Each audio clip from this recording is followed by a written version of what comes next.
Salamünaleyküm hər kəsə.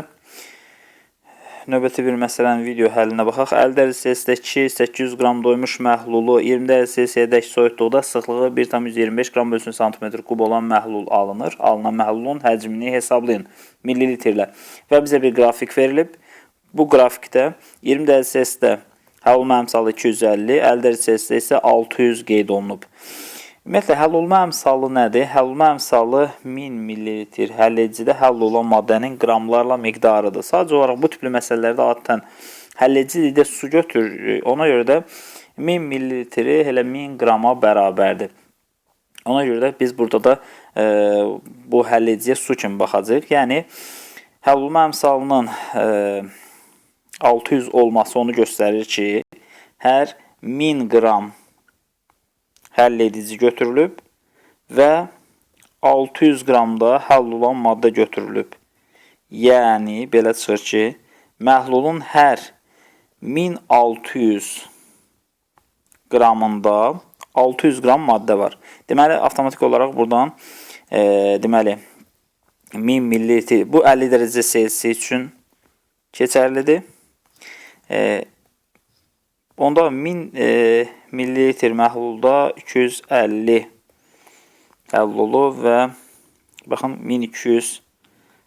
Deməli, 1000 ml həll edicidə 250 həll olunub və ümumi kütlə olub 1250. Bu da eləyir 20 dərəcə Selsiusdə. Biz buradan nə görürük? Baxın, 50 dərəcə Selsiusdən 20 dərəcə Selsiusa keçid olanda kütlə görün azaldı. Yəni, nə qədər özdə azalıb? 1600-dən biz əgər çıxırıqsa 1250-ni eləyir 350. Yəni, 350 qram maddə çöktü. Və məhlulun kütləsi açıq-aşkar gördük ki, azaldı. Onda, baxın, 1600, belə bir tənasüb quraq. 1600 qram deməli, məhlul 50 dərəcə Selsiusdən 20 dərəcə Selsiusdəki soyudulduqda 350 qram maddə çöktü. Biz buna əsasən deyirik onu. Bəs 800 qram, baxın 800 qram buradan götürürük.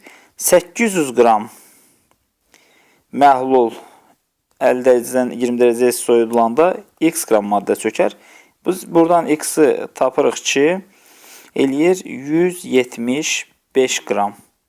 Deməli, 800 qram məhluldan 175 qramı çöküb. Bəs onda nə qədəri qalıb? 800 çıxılsın 175 alınıb 625. Deməli, bizim aldığımız son məhlulun kütləsi 625. Gəlin onu burada qeyd edək. M bərabərdir 625. Bizə məhlulun sıxlığını da veribdir. Rho bərabərdir. Baxın, sıxlıq burada 1,25 veribdir. 1,25. Bizdən nəyi soruşur ən sonda? Soruşur bizdən V bərabərdir sual işarəsi. Bizim belə bir düsturumuz vardır. Rho bərabərdir M bölünsün V. Biz buradan V-ni tapsaq, V bərabərdir M bölünsün Rho olur. Aldığımız qiymətlərin hamısını yerinə qoyaq. V bərabərdir M 625. Rho da 1,25.